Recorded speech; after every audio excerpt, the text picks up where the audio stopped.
JB, good to see you, brother. How you doing? How you been? Your first one in today. Funky, good to see you as well. How you doing? Just trying to see if the live show has came out. Yes, it has.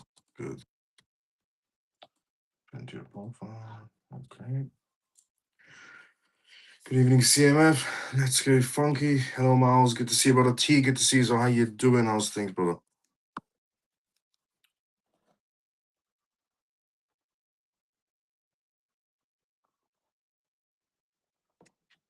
What Miles, world CMF? Almost the first one. Almost. Yeah, definitely.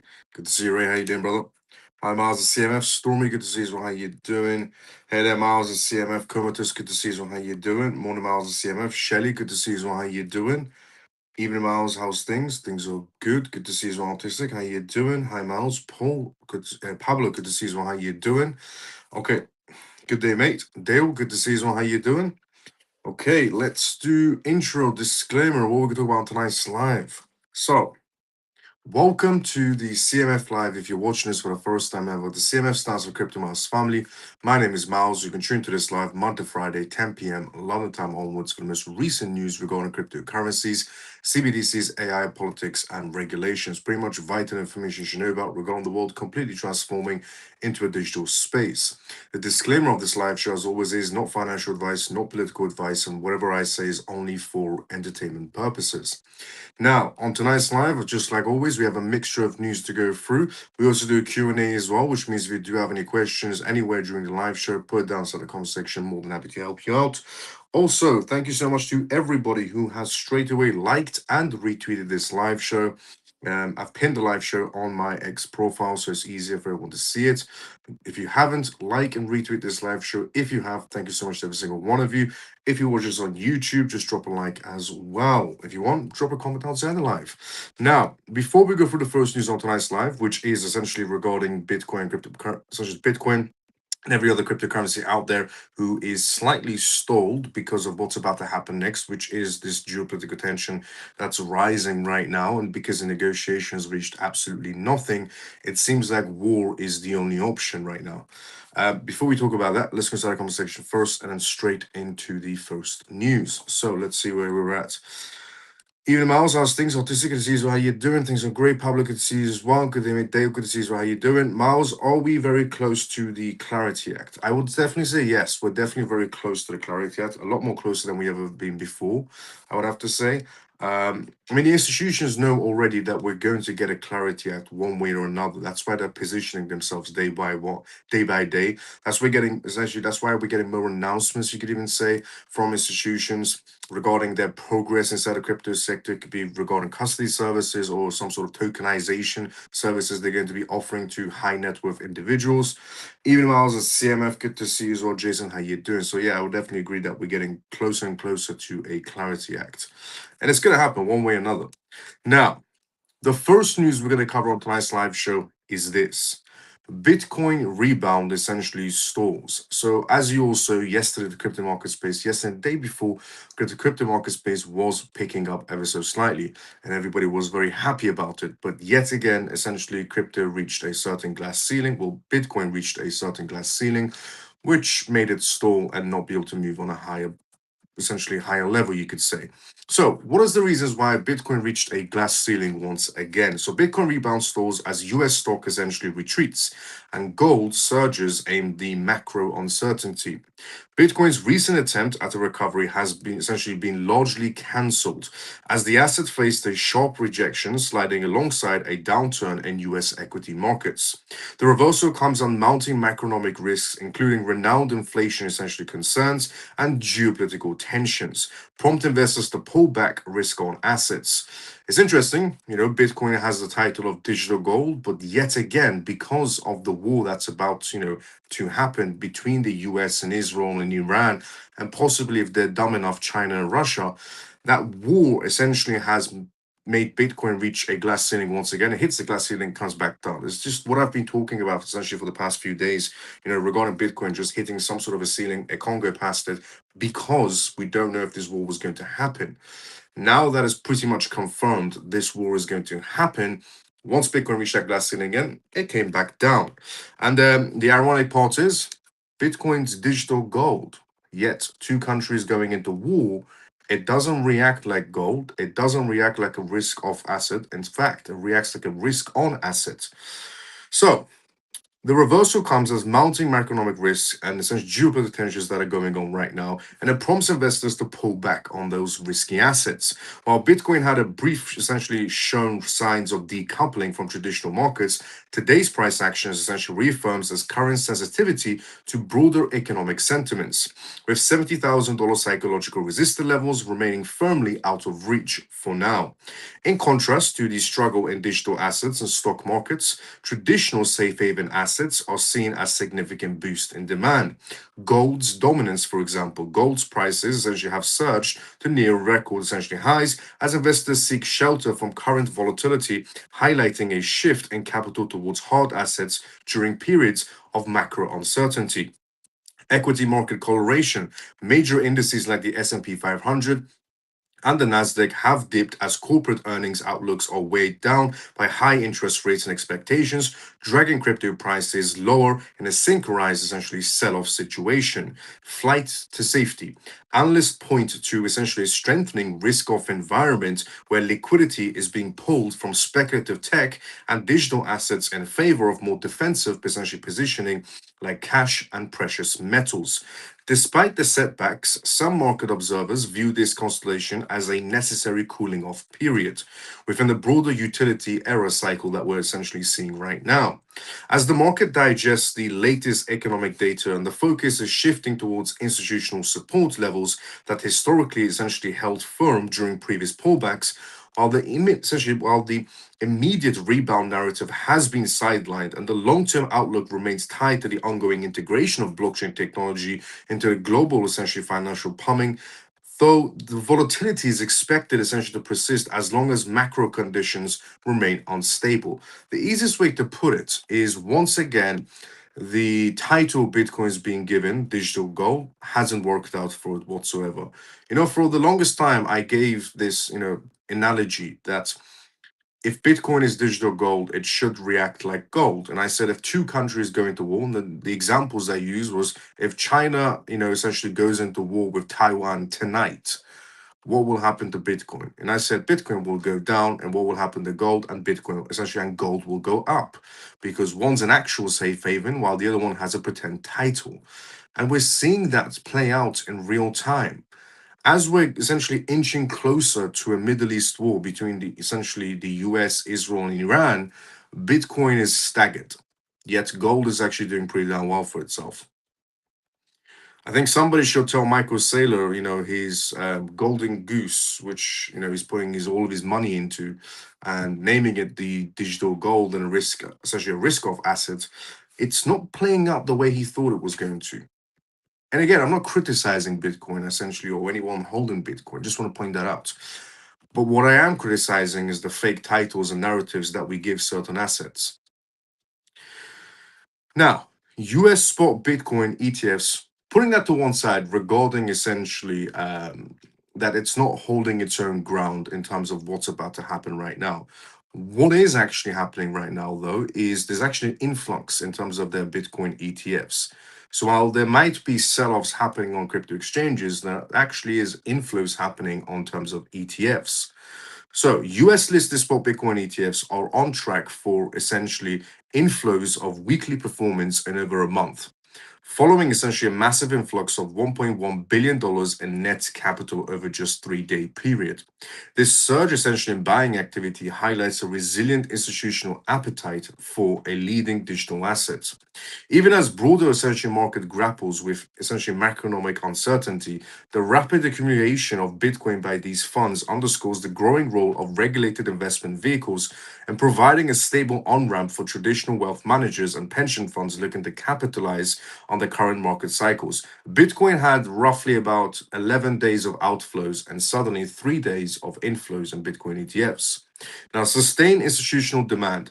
The billion-dollar influx suggests that the large-scale investors are buying the dip right now and positioning themselves for a long-term growth rather than essentially reacting to short-term price volatility. Market maturation analysts also note that the consistent performance of these ETFs is a sign of the utility era, which is what this year has been known as. Essentially, as digital assets move from speculative trading into a permanent fixture of global financial plumbing. Liquidity reinforcement. This wave of new capital provides significant support for Bitcoin's price floor, as ETF essentially issuers must purchase and hold the underlying assets in response to investor demand and further tightening the available supply. Despite the broader risk of sentiment affecting equities and tech stocks and Bitcoin itself, the success of the spot ETF demonstrates a decoupling of institutional Bitcoin demand from essentially traditional speculative Bitcoin. As these essentially funds continue to absorb a larger essentially percentage of the total Bitcoin supply, the market is shifting essentially towards a more structured and predictable liquidity environment. This record essentially breaking week serves as a clear indicator that the integration of digital assets into mainstream financial systems is accelerating, with ETFs acting as the primary engine for this ongoing transformation. So, as we may have sell-offs happening essentially in terms of crypto exchanges, there's inflows happening in terms of Bitcoin ETFs, which is good, which means we shouldn't see it tumble down even further, to be fairly honest. However, we did have roughly about 11 days of outflows or 10 days of outflows, and now we have 3 days of inflows. Yet again, still good. This is why I'm not criticizing essentially Bitcoin, I'm just criticizing sometimes the title it's been given to itself, which is digital gold, because gold is doing good right now, and Bitcoin just had some days of inflows. Putting that to also one side, let's talk about tokenization, because tokenization is one of the biggest key players of this year and going beyond essentially this year. Institutions love tokenization, especially institutions like Citi and Morgan Stanley, which is what we're going to talk about next. So here it is. Citi and Morgan Stanley expand digital asset footprints with new custody and tokenization initiatives. Banking giants like Citi and Morgan Stanley have announced a significant expansion of their digital asset services, signaling a deepening essentially commitment to the utility era of finance. The firms essentially are scaling their institutional essentially grade Bitcoin and cryptocurrency custody solutions while essentially currently rolling out essentially advanced trading features for high net worth corporate clients. This move essentially represents a major step in the integration of blockchain technology into the core operations of Wall Street, as both banks look to capitalize on the increasing demand for secure and regulated digital assets to digital markets. Beyond simple asset storage, the expansion focuses heavily on the burgeoning field of real world asset tokenization. Tokenized liquidity. Both banks are launching essentially platforms to tokenize traditional financial instruments such as private equities and money market funds to enable 24/7 settlements and improved liquidity. Integrated trading rails. The new initiative includes seamless bridge services that allows institutions and investors to move capital between traditional cash accounts and digital asset positions and minimal essentially friction. Regulatory compliance. The expanded services are designed to meet the strict requirements of recent federal guidelines, positioning Citi and Morgan Stanley as a primary regulated gateway for the $2 trillion stablecoin and digital security markets. Now, I've explained what the $2 trillion is. It's just essentially what BlackRock talked about regarding if the Asian market space joins the crypto space, just 1% from the Asian market space is $2 trillion. And it is, in their words, could be this year. The decision by these major institutions to double down on crypto infrastructure comes at a time when traditional markets returns on facing increased volatility. Analysts believe that by providing robust plumbing for the digital economy, these banks are ensuring their essential relevance in a future where all financial assets may eventually live on the ledger. As more legacy players follow in suit, the boundaries between traditional banking and decentralized finance continues to blur, which is exactly what we want, further legitimizing blockchain as a foundational pillar of global capital markets. These institutions, like Morgan Stanley or Citi, wouldn't, or any other institution out there, they wouldn't be taking the steps they're taking and the announcements that they're making if they weren't really reassured that there's going to be a Clarity Act. These behemoths inside the essentially financial sector know that there's going to be a Clarity Act. Hence why they're taking more steps inside the essentially decentralized crypto space or any other essentially aspects of this digital world that we're going to be heading into. They know for a fact a Clarity Act is going to be passed. That's why they're taking more steps forward. If we weren't going to be getting essentially a Clarity Act, you wouldn't be hearing headlines like this because there'll be essentially uncertainty inside the market space, which wouldn't prompt them to take any steps forward. So that's why I say a Clarity Act is going to happen one way or another, and these institutions know it. Now, before we talk about the next news on tonight's live, which is regarding essentially Barclays, let's go inside the comment section first. Let's see what's happening there, and then straight into the next news. As I said before, this is live, just like always. If you do have any questions, go for inside the comment section. So let's see where we're at. Hey, all, Susie, good to see how you're doing. Jason, good to see how you're doing. Carl, hi, Miles, and CMF family. Let's go for facts news. Good to see you guys. Carl, good to see you. How you're doing? Hello, Miles, and CMF. Peg, good to see you. How you're doing? Hi, Miles, and everyone in CMF. Sorry, a bit late tonight. I've been out. Hope I've not missed. I've not missed too much. Adi, good to see you. How you doing? And T, you had a question as well, so I didn't see for a second. Did you say war is confirmed, Miles? You think US will attack Iran then? I didn't say essentially the war is confirmed, but I said it seems like it is confirmed because the last negotiations between the US and Iran were yesterday and it was in Geneva. And they reached nothing, no conclusion whatsoever. Iran does not want to agree to the US's terms. The US does not want to agree to Iran's terms because Iran's terms are absolutely absurd. And therefore, a war is pretty much it's the only option left. I mean, European countries have all said that if there are any citizens or diplomats within Iran, they should leave the country immediately. Italy said if there are any essentially dual national Iranians in Iran, if they're Italian citizens, leave Iran right now. Poland said the same thing. The whole of the EU said the same thing. The US said the same thing as well. Australia said the same thing as well. So if they're telling their citizens to get out of the country, you know that the only option left is pretty much war. And it seems like the only option for the US is regime change for Iran. Because on Fox News today, they were talking about, what's the options on the table. And they said the only option on the table isn't negotiations anymore with this regime. And no matter who essentially, pops out of this regime, it's just a never ending debate after debate and no results. And they said on Fox News that the only option left is regime change. They finally mentioned it, that the only option that President Donald Trump has is regime change for Iran, which is a dream come true, essentially a dream come true for all Iranians, essentially, to remove this essentially treacherous, the Islamic Republic of Iran, to remove these treacherous people.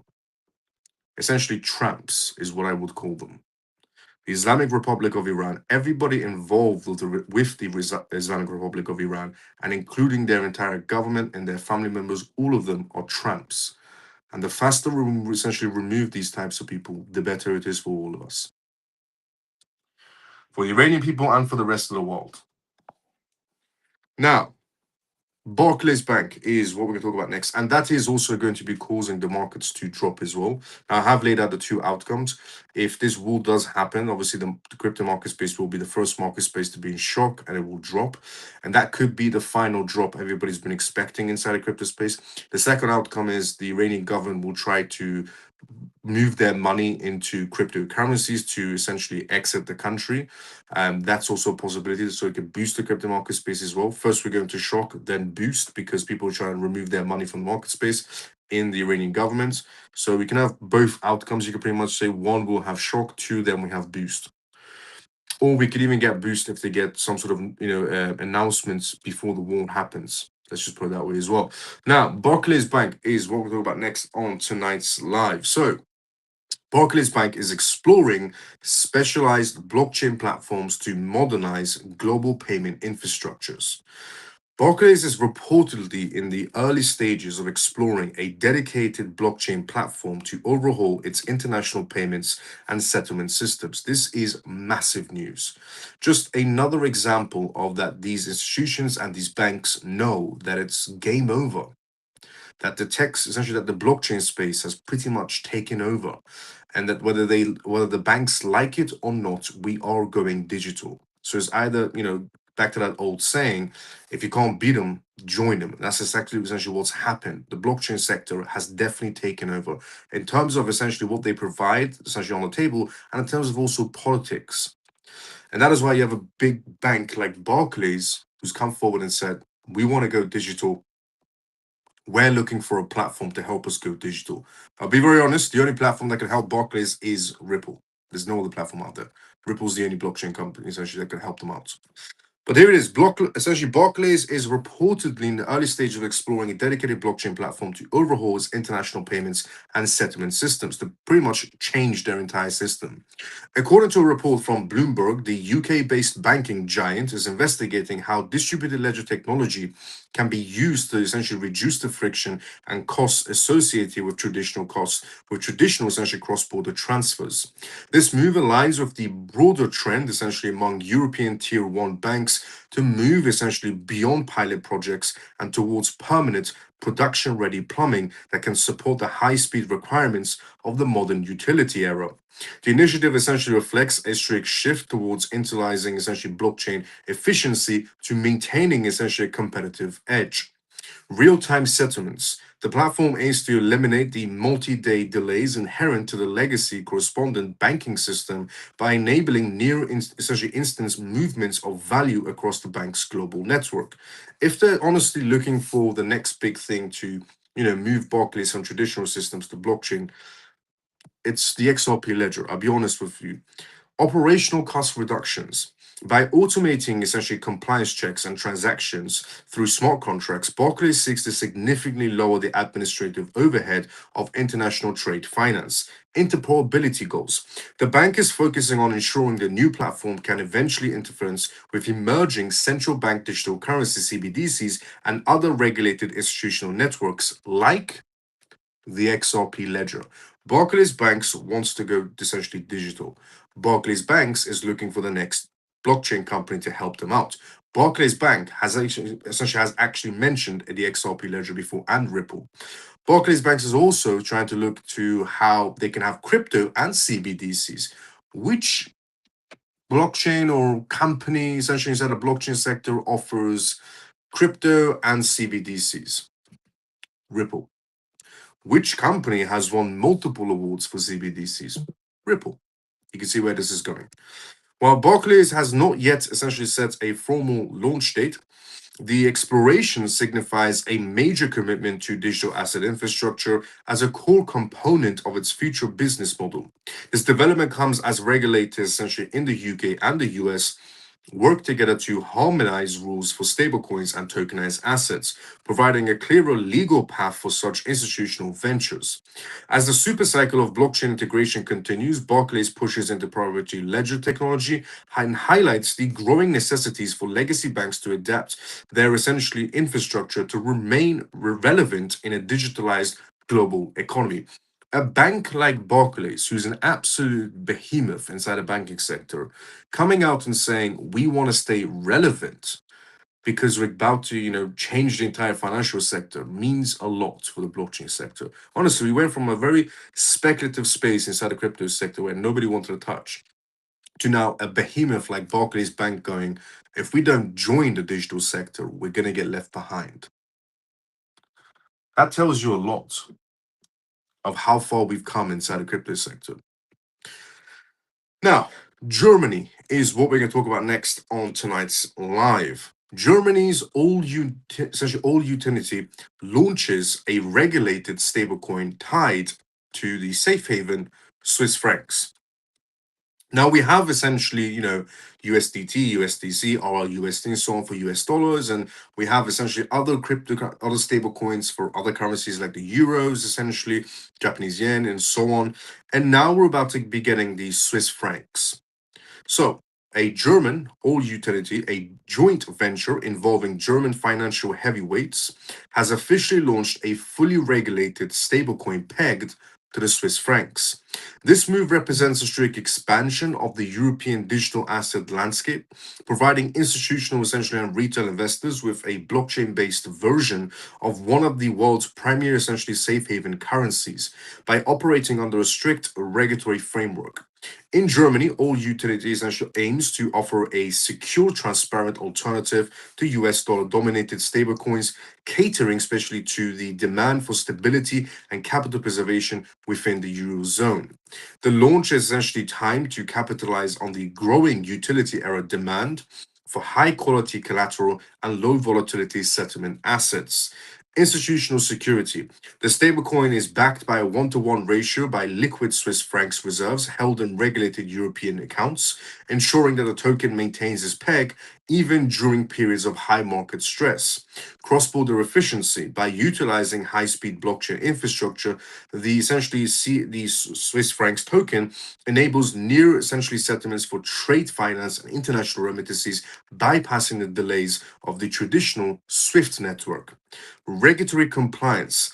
As a fully MiCA compliant asset, the stablecoin is designated to integrate seamlessly with the internal plumbing of major European banks and DeFi protocols, providing a legal bridge on chain finance. Just want to point that out that the stablecoin for Swiss francs, developed by essentially behemoths inside the German financial sector, they did this so that they can move away from SWIFT. And everybody, might have thought to themselves, it's, possibly only the BRICS countries that's going to be moving away from SWIFT. These are German financial sectors creating a Swiss francs, a digital, essentially a stablecoin Swiss francs, so that they can move away from SWIFT. And here is SWIFT, partnering up with any blockchain company they can to have a chance of survival. And they think they are the best no matter what. And they even criticize Ripple and XRP Ledger. And here are German behemoths inside the financial sector creating a Swiss francs so that they can move away from SWIFT. Swiss and Germany moving away from SWIFT. It's not essentially a government coin in any sort of a way, but it is German behemoths inside the financial sector creating this to move away from SWIFT. Market analysts view the essentially introduction of the Swiss peg stablecoin as a significant step towards essentially diversifying the global digital liquidity pool. While the market has historically been dominated by the US dollars, the appetite for essentially a non-US dollar option has grown alongside mounting essentially macro risk and inflationary pressures. As the old unity begins its rollout across major exchanges, the success of this initiative will likely serve essentially as a blueprint for other regional hubs, likely essentially looking to tokenize their national or regional currencies to remain competitive in a rapidly evolving global financial ecosystem. Now, is this digital essentially stablecoin Swiss franc going to be able to compete with the levels of USDT, USDC, RLUSD? No, there's no possibility whatsoever. But is it better than essentially the euros or whatever the rest of the European countries are going to be coming out with, essentially their own regional currencies? Yes, by a mile. If I was ever going to hold any sort of essentially other stablecoin compared to the US dollars, the Swiss francs will probably be next. Just being honest. If I was ever going to hold any other stablecoin apart from US dollar stablecoins, Swiss stablecoin would be my next option. It's the safest option. Now, US regulators is what we're going to talk about next on tonight's live, preferably the Genius Act. So, it was essentially released, the pitch deck, you could pretty much say, for the Genius Act. And we're going to talk about it right now. But actually, before we do that, let's go to the comment section first. Let's just see what's happening there and straight into the next news.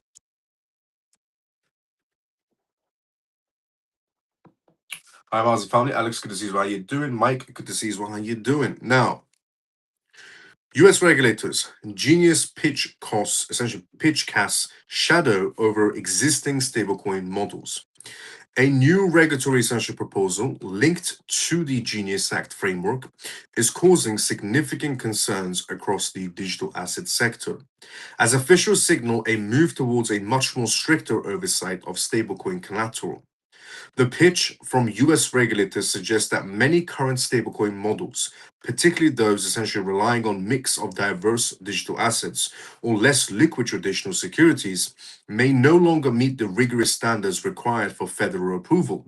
This potential shift has created a dark cloud of uncertainty for issuers who have built their ecosystems on the flexibility of the current utility era. Markets are forcing them to reconsider their underlying reserves. The proposed changes focus on tightening the definition of sale collateral to ensure systematic stability within the nation's financial plumbing. The government only reserve. The regulator's essentially plan leans towards requiring stablecoins to be backed exclusively by short term US Treasuries or direct Federal Reserve deposits, potentially outlawing more complex or decentralized backing models. This is going to, you know, make it very easy for people to understand what stablecoin is going to be a safe stablecoin and what isn't. And some might see this as very restrictive and why is the US doing this and it's not right. We should have the choice to pick, sorry about that, to pick what essentially stablecoin we want.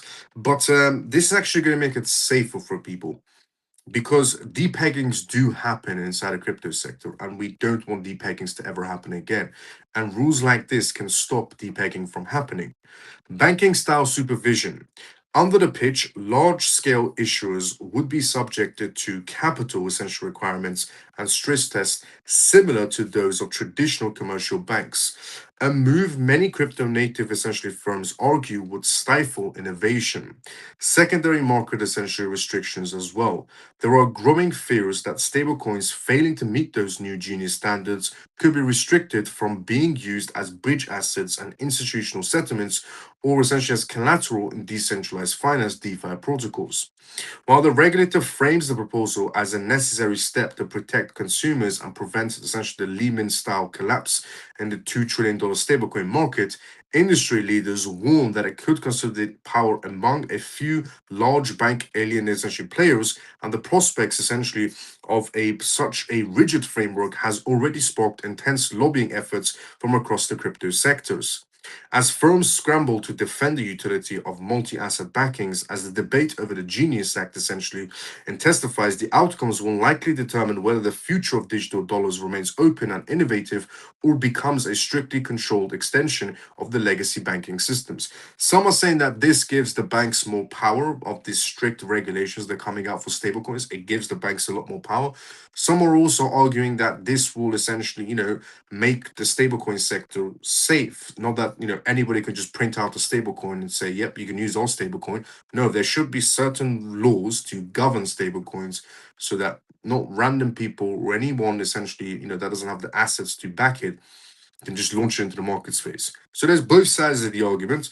I prefer the one where we keep stablecoins safe. Rules and regulations, it depends on how you look at it, can play out good and sometimes play out bad if they're really, really restrictive. But we've had depegging before inside the crypto sector, and it wasn't a pleasant thing whatsoever.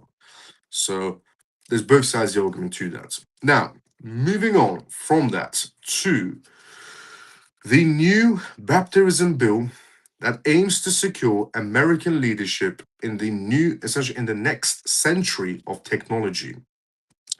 A significant baptism push essentially is underway in Washington, essentially Washington as lawmakers introduce a new bill designed to ensure the United States remains the global leader essentially in emerging technologies for the next century. The legislation focuses on creating robust domestic frameworks for artificial intelligence, quantum computing, and blockchain infrastructures, forming technology dominance as a matter of national security and economic sovereignty. By providing federal incentives and clear regulatory guardrails, the bill seeks to reverse the trend of American tech flight and encourage developers to build the future of utility era within the US's financial legal system. The bill emphasizes a strict shift towards integrating these technologies into the core of the nation's infrastructure. So we obviously know, everybody knows about the Clarity Act bill and the Genius bill, but we do also have another bill on the table. And this bill is a bit more comprehensive. It essentially it includes everything else. inside, wrapped up into one bill of this digital world we're heading, where America wants to play the role as the capital of cryptocurrencies and the capital of AI. A strategic investment, the legislation proposes multi-billion-dollar grants for domestic research and developments, especially targeting the creation of scalable and secure blockchain protocols that can support institutional finance. Regulatory clarity, a primary goal is to resolve the jurisdictional turf wars between federal agencies, offering a predictable essential environment for companies to innovate without the fear of enforcements. And national security focuses. Lawmakers argue that by setting a global standard essentially for the digital economy, now the US can prevent foreign advisories from defining the rules of engagements for the 21st century in financial plumbing. The introduction of the bill follows a growing concern that the US has been losing ground to regional hubs in essentially Asia and Europe, and that have been quicker to adopt essentially comprehensive digital asset laws. Prominents of the legislation believe that the unified baptism approach is the only way to provide the long-term stability required for massive capital investments. As the global race for technological supremacy intensifies, this bill represents a definitive statement of intent to maintain America's essentially exploration of the rapidly evolving digital landscape. So, everybody knows about the Clarity Act, everybody knows about the Genius Act, but there is another bill in progress. And the bill essentially is about blockchain, it's about AI, it's about quantum computing, it's about everything to do with a digital world. I'll be honest, this is good because it shows that America definitely wants to keep their engineers, their developers for the blockchain sector in the US. And they don't want these innovative people to leave America and go to the UAE, for example, Dubai, who is a lot more crypto friendly. They want them to stay in America. So this is a good sign that we're seeing, especially as the Clarity Act, you could say, is getting finalized. But now moving on from that and to an interesting one. We know that the banks or some banks have difficulty essentially, accepting the crypto space because they know that they're losing ground. And the banks themselves probably thought to themselves there'll be never a day where they would be losing the ground to something else. And that day has come, which is blockchain technology and tech, essentially blockchain firms that are taking their place. Well, it seems like it's not just the banks that are worried that the blockchain companies are taking their place. It's also gambling websites and gambling companies and casinos. So, and preferably the UK. The UK's Gambling Commission explores integration of cryptocurrencies for betting payments. Remember that old saying that I keep on using? If you can't beat them, join them. Here's the UK government. It's the interesting part is, by the way, that the UK government isn't moving as rapid as they are for this particular reason. We're still waiting for the UK government to introduce something like a Genius Act or something like a Clarity Act or this new comprehensive bill that the US is coming out with. They're moving extremely slow on any of those matters. But the one that the UK government wants to move very fast on is helping the casinos. I mean, it shows where our government's morals stand. The UK Gambling Commission is exploring the integration of cryptocurrencies at a rapid pace right now. The UK's gambling regulator is reportedly investigating the potential of allowing licensed operators to accept cryptocurrencies as a formal payment, to essentially accept cryptocurrencies as a formal payment for betting. This move marks a significant departure from the watchdog's essentially historically cautious stance as they begin to assess essentially how blockchain-based payments could be integrated into the country's regulated gambling sector. The exploration is a part of a broader essentially review aimed at modernizing the UK's betting laws to reflect the utility era of finance. The UK government is moving at a rapid pace to modernize the UK's gambling laws to allow cryptocurrencies, but yet moving at a snail's pace to come out with something similar to a stablecoin bill. In other words, a Genius Act or a Clarity Act. But they're moving very slow on that, but rapidly moving towards modernizing gambling laws for cryptocurrencies. And it provided the stringent consumer protections and anti-money laundering such as AML protocols and can be maintained. The watchdog's interest in digital assets is centered on leveraging the inherent transparency of ledger technology to improve industry oversight. Enhanced traceability. Regulators are evaluating how the nature of blockchain transactions could assist in tracking the source of the funds and identifying the programmatic gambling essentially patterns more effectively than traditional cash or card payments. Essentially, smart contract safeguards. The Commission is looking into the use of programmable payments that could automatically enforce deposit limits or cool-off periods, and ensuring that the player's safety is essentially baked directly into the financials plumbing of the platform. And a proposed pilot program that would allow a select group of operators to accept major tokens on a controlled environment and testing robustness of KYC, know your customers, and procedures in real time. Despite the potential benefits of the proposed essentially face of this proposal, it faces scrutiny regarding the inherent volatility of digital assets and the risks of gambling harms. And critics argue that the rapid nature of crypto transactions could lead to impulse betting, while the regulator emphasizes that any rollout would require strict parties with existing fiat protections. As the UK continues its push to become a global digital asset hub, the outcome of this exploration will determine if the gambling industry can safely adopt on-chain payments or risk essentially the public health remain too high for widespread essentially implementation. So UK government moving at snail's pace for crypto regulations for regular use, but ironically UK government moving at a rapid pace for cryptocurrencies and gambling. I mean, where do you even start with that one?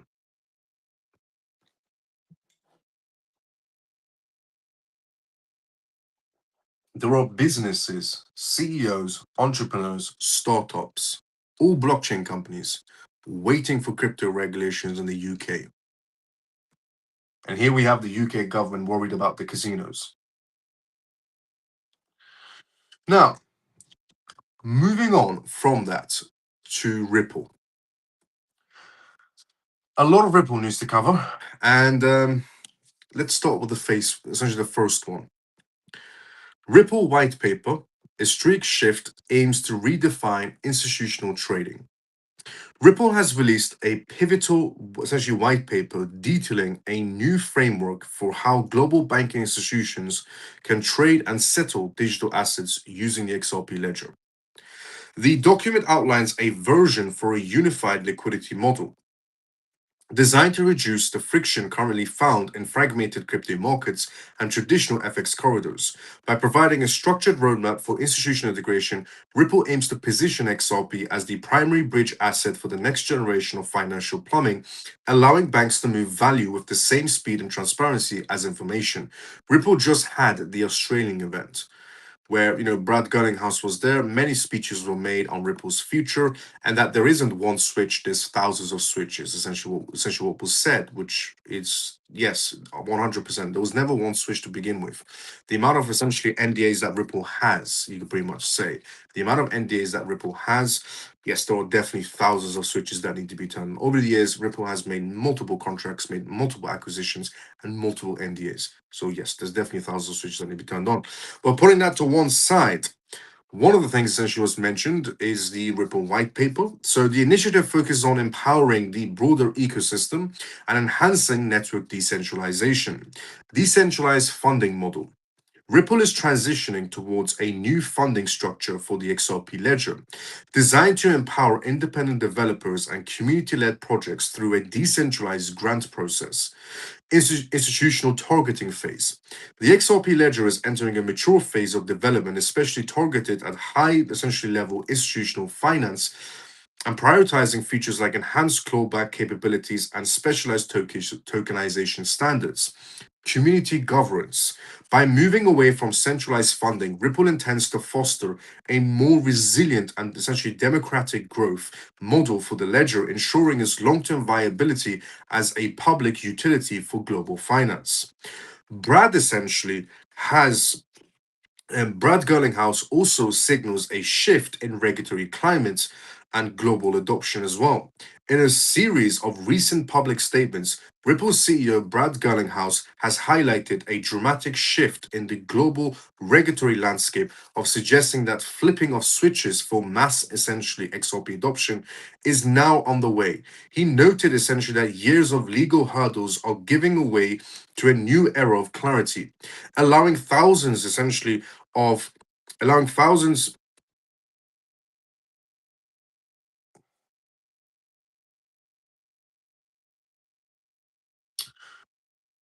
Suggesting that flipping essential switches for mass XRP adoption. He noted that the years of legal hurdles are giving way to a new era of clarity, allowing thousands of financial institutions to move forward towards an integrational plan. Furthermore, reports essentially have surfaced regarding a significant pivot in the tone essentially of US regulators, and House referencing a more constructive dialogue that marks a stark departure from the adversarial essentially relationship of previous years. The momentum is reflected in the growing intersection between Ripple's technology and major European banks. Deutsche Bank integration. Analysts are closely watching essentially Deutsche Bank's valuation and strict direction as it explores the use of Ripple's blockchain and solutions for its custody and tokenization division. Global liquidity switches, Brad Garlinghouse described the current phase as a transition where institutional payments, for example, switches, are being essentially activated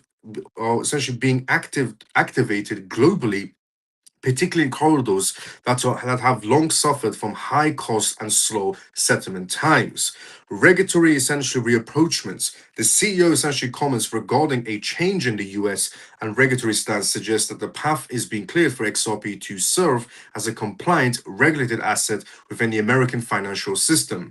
XRP Ledger was also essentially entering a utility era with focus on developer empowerment and institutional rails as well. The XRP ledger is undergoing a significant essentially evolution to better serve the needs of both the developer community and the large-scale financial entities. This new phase essentially involves the implementation of advanced protocols that allows for more sophisticated asset management and automated market essentially making directly on the ledger. As Ripple moves towards decentralized essentially the growth of the network, the focus is shifting towards creating an environment where independent innovators can drive essentially the next wave of blockchain-based financial products, ensuring that the XRP ledger remains essentially a leading choice for real-world utility. The transition aims to solidify the ledger's position as a cornerstone of the modern digital economy. And developer incentives. The shift is funding essentially is expected to spark a surge in community initiatives, ranging from new DeFi protocols to specialized supply chains and solutions built on the XRP ledger. Enterprise-grade infrastructures, the new updates to the ledger are specially designed to meet the rigorous security and compliance requirements of Tier 1 banks and facilitating essentially a smoother transition to on-chain settlements. And long-term growth drivers. By focusing on utility over speculation, these strict changes aim to create a essentially sustainable ecosystem where the value of the network is directly tied to the volume of the institutional trade and payments essentially it processes on. So we had the Ripple blockchain event essentially in Australia. It was incredible. If anybody's seen it, I've seen the highlights, I've seen some more of it. And what essentially has been mentioned once again is one, XRP is still playing the key role and it will always play the key role in Ripple's future. Two, this is the utility era. Three, this is the institutional era. Four, this is the essentially era of foundations. Five, there are more than one switches. There are thousands of switches. And six, that there is something that was speculated but not confirmed is that Brad mentioned Gary Gensler apologized to him for what he did to Ripple, battling Ripple for all these years. So apparently Gary Gensler also apologized to Brad because of what happened. The rest of the stuff were confirmed on the other one, it needs to be confirmed. But if he has, well done to Gary Gensler for coming to his senses, but what an absolute tool for wasting everybody's time all these years. But then again, something did come out of it. Ripple did essentially go international, acquire as many licenses as they can. So it worked out better at the end for essentially Ripple. But if he did apologize, what an absolute tool for wasting everybody's time all these years. And on a separate note, we have also come to the endings of tonight's live. And honestly, amazing news. Everything that came out the Ripple essentially Australia event was incredible. It taught us more of what's to come for essentially the future of XRP Ledger, the future of XRP, and the future of Ripple, and it's all looking exceptionally bright. especially with the earlier announcements that essentially, South Korea and Japan, the cross-border payments they're going to be doing, or even the announcements that they made during the event itself. On that note, we have reached the endings of tonight's live. This was the CMF Live. Thanks for to Miles family. My name is Miles, essentially. You can tune this live Monday, Friday, 10 p.m. London time onwards for the most recent news regarding cryptocurrency, CBDCs, AI, politics, and regulations. And a disclaimer of this live, as always, is not financial advice, not political advice, and whatever I say is only for entertainment purposes. Obviously, before we do go, let's start the comment section just in case anybody has any questions. And it's also my birthday on Sunday, just in case anybody wanted to know. Before we do go upstairs, let's start the comment section. Yes, Gary sure did apologize. I saw the interview they did of Brad. So it is confirmed. Let's go. Thanks, Miles. Have a great weekend. Comatose, let's go. Have a great weekend as well. Great live, Miles. Thank you. Good night, Miles and CMF. Jason, let's go. See you on Monday, same time as usual. Thank you, Miles. Let's go, Mike. See you on Monday, same time as usual as well.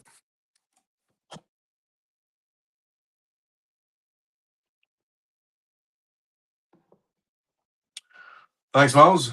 Good night, brother, and have a great weekend. And see you Monday. And happy birthday for Sunday, Miles. Let's go, T. Thank you so much, and have a great weekend as well. Happy birthday weekend, Miles. Have fun. Let's go, Stormy. See you Monday, same time as usual. And happy birthday, Miles. Thank you so much, Peg. See you on Monday as well, same timing as usual.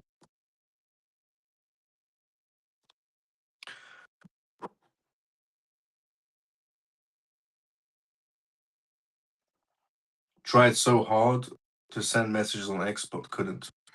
No problem. I don't know what's happening. Sometimes there's issues with X, sometimes there's issues with YouTube. At least the post is happening. Tried to. Happy birthday, Miles. Thank you so much.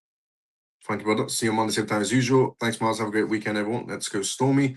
See you on Monday, same time as usual. Good night. Good news for XRP and the futures of Ripple. Thanks, Miles. Have you heard about the conflict between Pakistan and Afghanistan? I have. Yep. Happy birthday, my friend, and have a special moment for your family. Good night. Let's go, Carl. See you on Monday, same time as usual as well. Thank you so much. See you on Monday. Thank you, brother. Let's go. See you on Monday, same time as usual as well. Let's go, Mike. Happy birthday for Sunday, Miles. You must be turning what, about 50? It seems like you've been here forever. I'm turning 55. I'm turning 71, actually. That went by fast like lightning. Have a great weekend, everyone. Enjoy your special day, Miles. I hope it's a good one. Let's go, Shelly. Thank you so much. See you on Monday, same time as usual. Happy birthday, Miles. Susie, let's go. See you on Monday, same time as usual. Thank you so much. Take care, Miles, the CMF. Let's go, Ray. See you on Monday, same time as usual, brother. Okay.